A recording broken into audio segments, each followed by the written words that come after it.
Hello everyone, I am very glad that you're joining this story. Subscribe, like and comment. Enjoy the story, smile more often. 12 years of marriage teaches you a lot about someone, especially when that someone has stopped paying attention to you somewhere around year 5. You start to notice the way silence replaces conversation, how gestures become routine, how affection gets rationed out like sugar in a war zone. That morning, I had baked a cake. From scratch. Not because I thought it would matter, but because some part of me still held out hope that he'd walk through that door and remember who we used to be before everything calcified into habit. I lit 2 candles on the kitchen table. Nothing fancy. Just the kind you buy in a 2-pack when they're on sale at Target. The kind that smell like generic vanilla and barely cover the scent of disappointment. Greg didn't text me all day. Not a happy anniversary, not even a thumbs up emoji. I figured maybe he was planning something. Maybe he was being quiet because he had dinner reservations or flowers stashed somewhere, and he was just playing it cool. I even checked my email, just in case I had gotten a dinner confirmation and somehow missed it. There was nothing but spam and a passive-aggressive HOA newsletter reminding me our mailbox needed repainting. At 5:40, I showered and blow-dried my hair. I even put on the green blouse he said he liked back when he still bothered to look at me when we went out. I debated heels. Eventually went with flats because honestly, who was I kidding?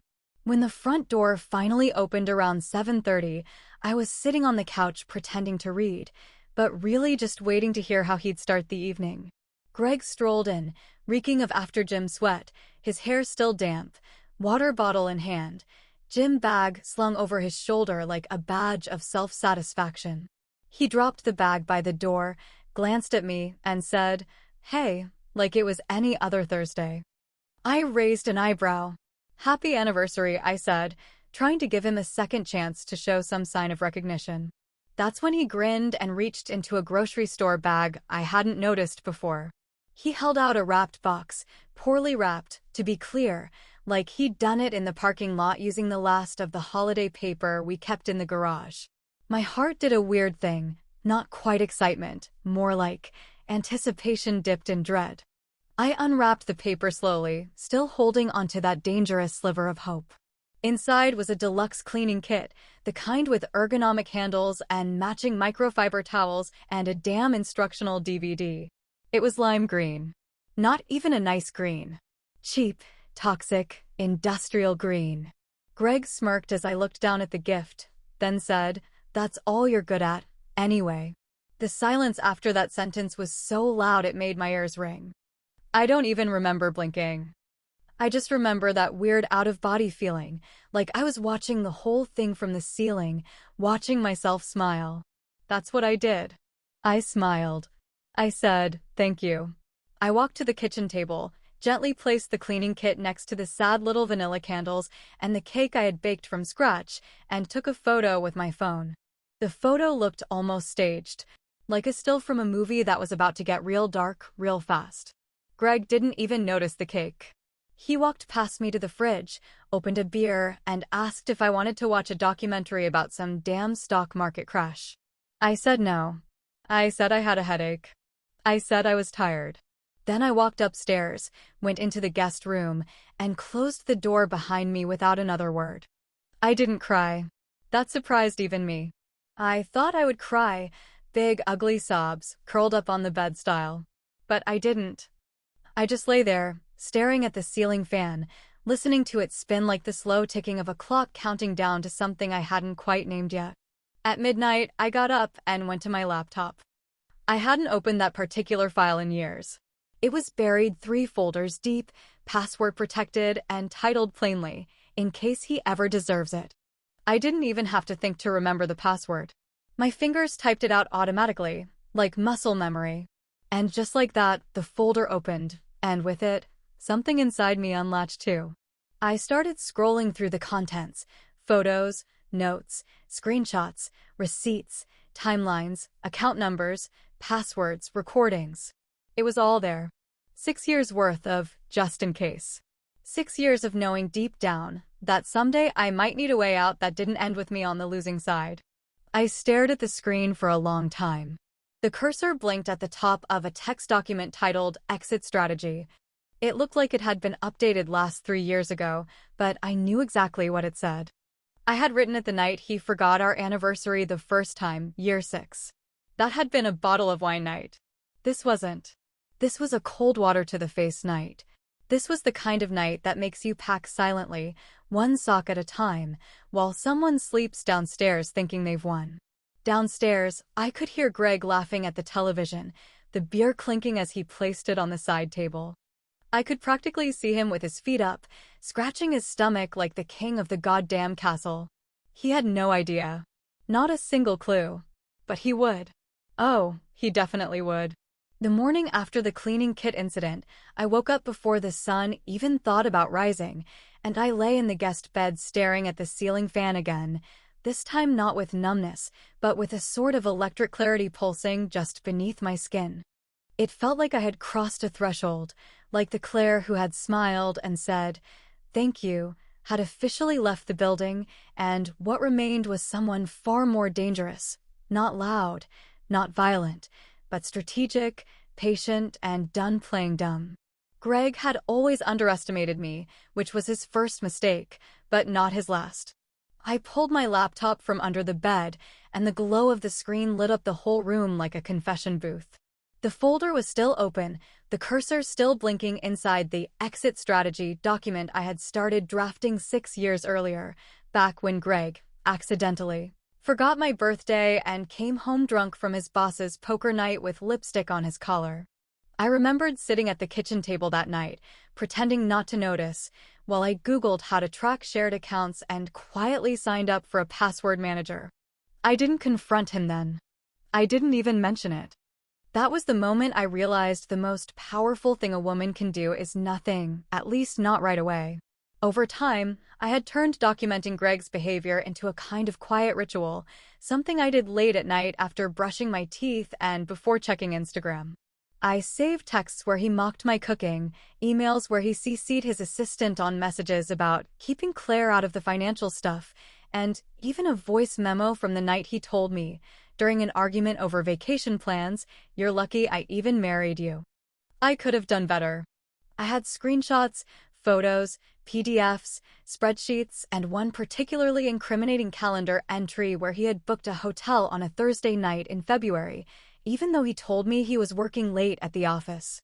I didn't even need to ask who he was meeting. The reservation had a woman's name in the special requests section. I printed that one. Just for me. The list wasn't just a list anymore. It was a map. A blueprint. A chessboard with every piece already moving. And the best part? He had no idea I was even playing. I started organizing the folder by category: verbal abuse, emotional neglect, financial control, potential affairs, asset tracking, legal preparation. It was almost elegant, the way it all came together. Years of being treated like a doormat had made me a damn good record keeper. I checked the shared bank account, the one we used for bills and groceries, and noted the balance like I was balancing a recipe. Then I opened a new tab and began the process of creating my own account. Sole ownership. Different bank. Different city, even. I didn't move anything yet, but I wanted the bucket ready. You don't wait until the fire starts to buy a hose. That same day, I drove 30 minutes out of town and rented a storage unit under my maiden name. It was a clean, anonymous place, gray walls, concrete floor, the kind of space people use when they're between lives. I told the man at the counter I was storing old furniture from my mother's estate. He didn't ask questions, just handed me a key and told me to lock it from the inside when I was done. I smiled and thanked him like a woman who wasn't about to blow up her marriage in a blaze of silent fury. That night, I went digging through the attic for boxes, not the kind you use for spring cleaning, but the ones that hold your high school yearbooks, your first resume, the skirt suit you wore to your first real job interview. I hadn't touched those things in over a decade, not since Greg talked me into quitting to focus on the home. At the time, it sounded sweet. Supportive, even. In hindsight, it was the first step in making sure I had no exit plan, no autonomy, and no income. But now? Now I had nothing but time and motivation. I updated my resume while sipping black coffee and playing Fleetwood Mac on low volume because if I was going to rise from the ashes, I needed the proper soundtrack. My degree was still valid. My portfolio was a little dusty but salvageable. I even found a few old colleagues on LinkedIn and sent out connection requests with a carefully worded message that hinted at looking for fresh opportunities. It felt like cracking open a window in a stale room. And here's the funny thing, in our 13 years of marriage, or wait, no, 12, but technically 13 if you count the engagement year, no, yeah, that's right, I had never really stopped to assess the value of my own skills. I had just been coasting, telling myself it was easier to stay than start over, that it was safer to be the peacemaker. But what if peace was the problem? That night, as Greg sat downstairs watching a game and drinking his usual IPA, I tested the password to his brokerage account. Still the same as his high school football number and his ex-girlfriend's initials. Classy. I didn't touch anything, of course. Not yet. I just looked. And what I saw was more than enough to make me grin in the dark. Stocks, retirement accounts, a trust fund he never told me about, all neatly listed in black and white. I shut the laptop slowly and sat back in the guest bed, the one that had become more mine than ours. I listened to the faint hum of the TV below and wondered if he even noticed that we hadn't spoken in more than 4 sentences since the anniversary gift. He didn't know it, but I had already left. My body was still here, sure. My voice still echoed in the hallways when I said good morning or pass the salt. But my mind? My heart? My dignity? They were in a storage unit somewhere off Route 19, nestled between a broken lamp and a box of old resumes, waiting for the day I'd come to collect them. And when that day came, I wouldn't be the one holding them up. I don't know why I even asked him about therapy. Maybe I just wanted to see his face when I said the word, to watch that little twitch in his jaw that always shows up when something forces him to step outside his carefully managed bubble of self-importance. I chose my moment with care, waited until he was in a halfway decent mood, which, for Greg, means post-workout, post-shower, post-beer, sitting on the couch with his feet up like some aging king who thinks the world owes him loyalty for simply existing. I stood in the doorway, arms crossed, and asked, in the calmest voice I could manage, "Have you ever thought about us going to couples therapy?" The way his head snapped around, the confusion on his face like I'd just suggested we go base jumping in Guatemala, made me wish I had been recording. "Therapy," he said, half laughing, half choking on the sip of beer he had just taken. "What, so you can complain to a stranger about the vacuum I bought you?" He chuckled like he'd made a joke so clever it should be printed on a damn t-shirt. I didn't laugh. I didn't even smile. I just nodded once, said, "Okay," and walked back upstairs without looking back. That was the moment I knew.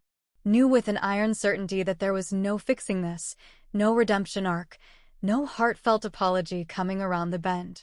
That was the moment the last thread snapped, the one I didn't even know was still holding on. It was never about the vacuum, and I think he knew that, deep down.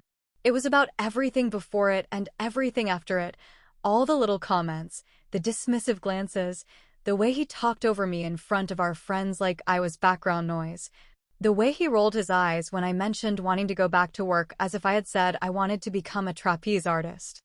It was about how he used to brag about me to his friends back when we first met, back when I had a job and opinions and hobbies, and then slowly, almost imperceptibly, he started chipping away at all of it until what was left was someone who spent her days cleaning grout and comparing laundry detergents like her life depended on it. I started remembering things I had deliberately forgotten, the time I wanted to start a blog and he said, "Who's gonna read that crap?" Or when I bought a set of watercolor paints and he laughed and said, "What are you, 12?" Every little dream I floated into the air, he shot down like a kid with a BB gun who just liked watching things fall. And for a while, I let him. That's the part one still can't forgive myself for, not his behavior, but my silence. But that silence was over now. I began packing that same night. Not everything, not yet. Just little things. My old journals, my resume binder, a few clothes, a stack of books I loved, but he always said were depressing. I wrapped them in towels and bedsheets, tucked them under the bed in the guest room, The one he never entered unless we were hosting someone, which we hadn't done in years. Every time he was out at the gym or running errands, I'd sneak something else out to the car, a photo album here, a jewelry box there. Slow, deliberate, invisible. It amazed me how easy it was to disappear in plain sight. Greg never noticed. He never asked why I was in the guest room so often. Never questioned why the closet was a little less full, or why the bathroom drawer was missing a few of my things. He was so used to not seeing me that it didn't even register when I began subtracting myself from his world. One night, I stood in front of the mirror in that guest room, looking at myself under the yellow light of the ceiling lamp, and I didn't recognize the woman staring back. Not because I looked older or more tired, though I did, but because there was something new in my eyes. Something steel-hard. I wasn't sad. I wasn't scared. I was ready. That's when the phone rang. An old number I hadn't seen in years flashed across the screen. Melissa Carrington, one of the best managers I'd ever worked with, and the only one who ever truly saw what I brought to the table back when I still had a seat at it. I picked up, tried to keep my voice steady. She sounded exactly the same, like she'd never left the fast-paced, caffeinated world of consulting. "Claire," she said, "I know this is out of the blue, but you still looking for work? Because we've got a consulting contract with your name on it." I didn't respond right away. My throat closed for a second, not with emotion, but with the weight of the decision. I wasn't just saying yes to a job. I was saying yes to myself. To the version of me I had buried under years of domestic routine and unspoken compromises. And more importantly, I was saying no, firmly, finally, to Greg's narrative of who I was and what I was good for. I stepped back from the mirror and smiled, really smiled, for the first time in what felt like years. "Yes," I said. "I'm more than ready." It's strange how fast a life can be dismantled when you've spent years rehearsing your escape in silence, when every drawer you've closed and every word you didn't say was actually part of a quiet blueprint, drawn carefully in the back of your mind like a backup plan nobody else knew existed. I waited until Greg was out of the house, 3 long days of essential meetings out in Phoenix, some meaningless industry conference he'd tacked on at the last minute, probably hoping to spend more time by the pool than at the podium. He didn't kiss me goodbye. He never did anymore. Just a muttered, "Don't forget to water the ferns," as he wheeled his carry-on to the car and slammed the door without looking back. The minute his taillights vanished down the street, I walked straight to the laundry room, pulled the folded checklist from behind the detergent bottles, and began phase 1. I wasn't scared. My hands didn't shake. In fact, it was probably the calmest I'd ever felt in that house, because for once, everything that was happening was on my terms. I had 72 hours to disappear from the life I no longer recognized, and I didn't plan to waste a single one of them. By 8 in the morning, the movers had arrived. 2 guys in matching navy shirts with faded logos and surprisingly gentle manners who didn't ask too many questions and didn't blink when I told them which boxes to load and which ones to leave behind. I paid in cash, plus a generous tip, because if anyone deserved kindness, it was the men helping me take back my future one cardboard box at a time.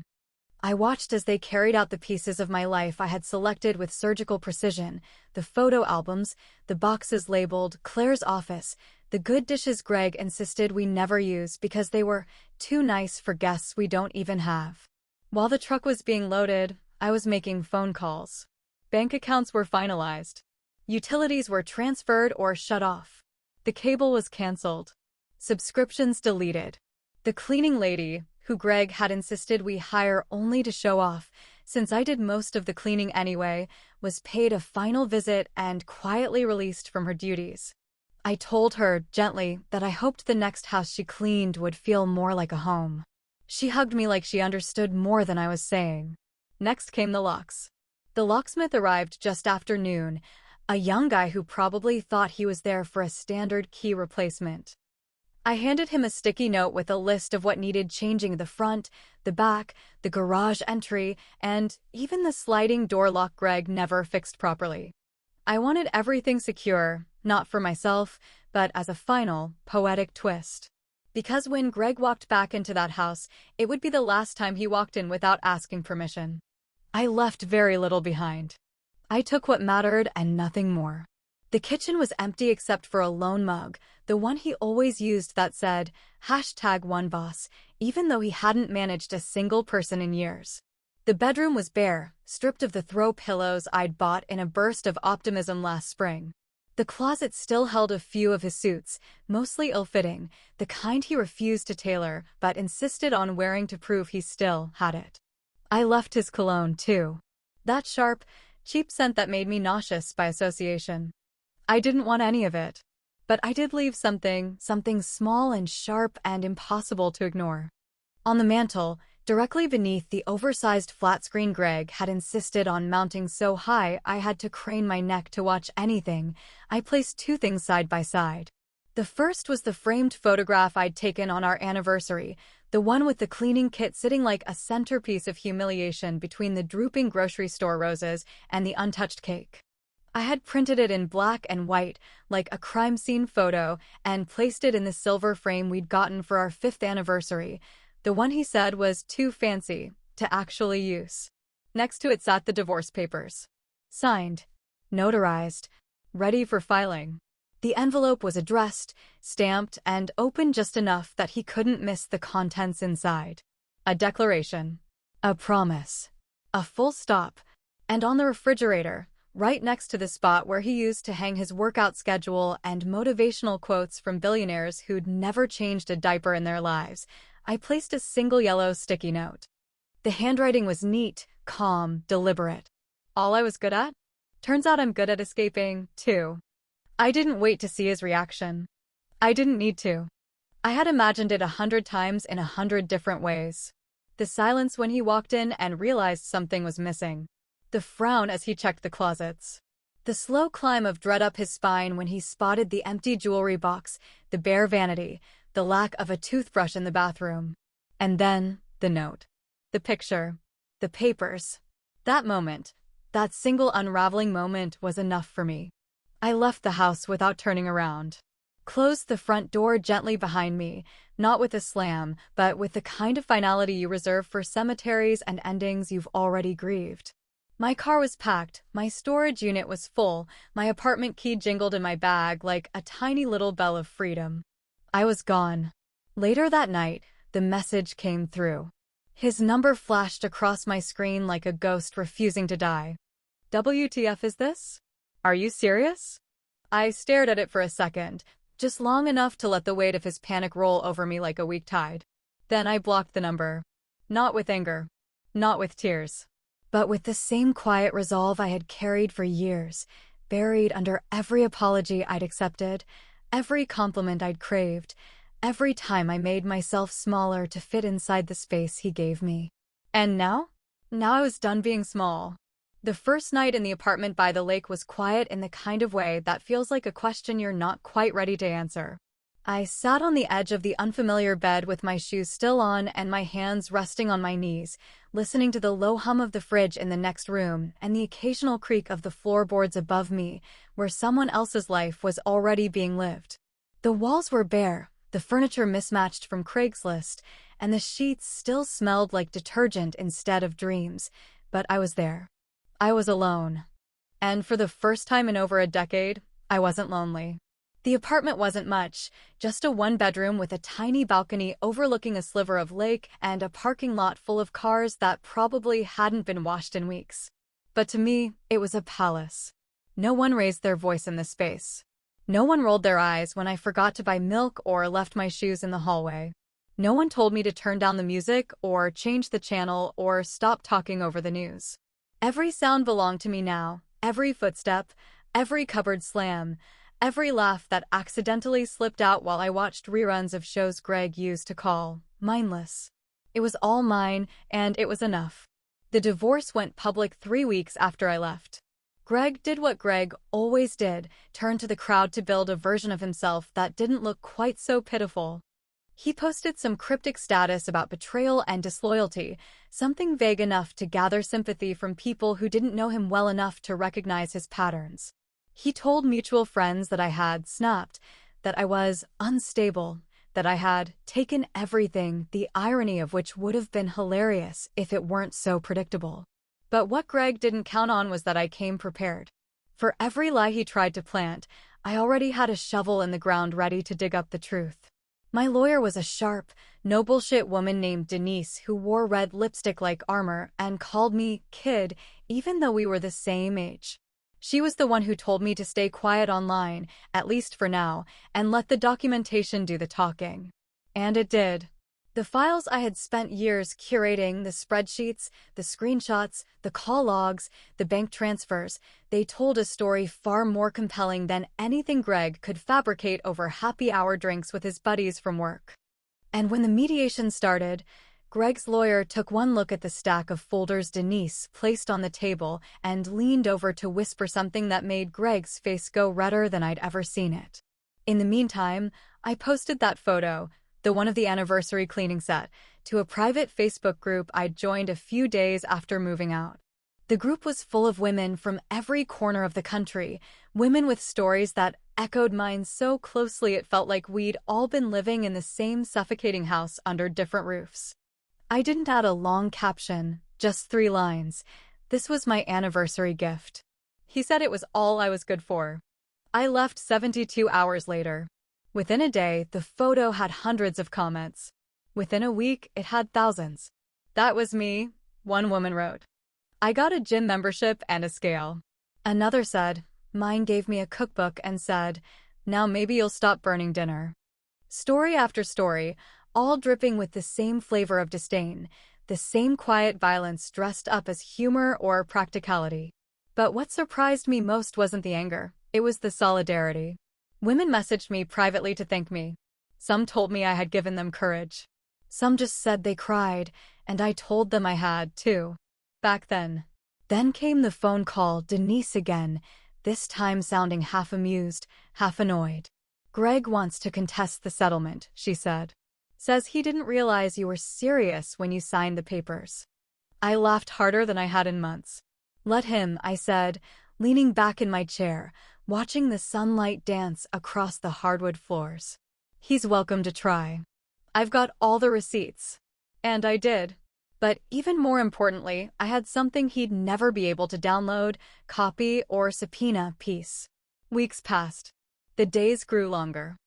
I started work again, remote consulting for Melissa's firm, and each project felt like a brick in the foundation of the life I was building with my own 2 hands. I went to yoga twice a week.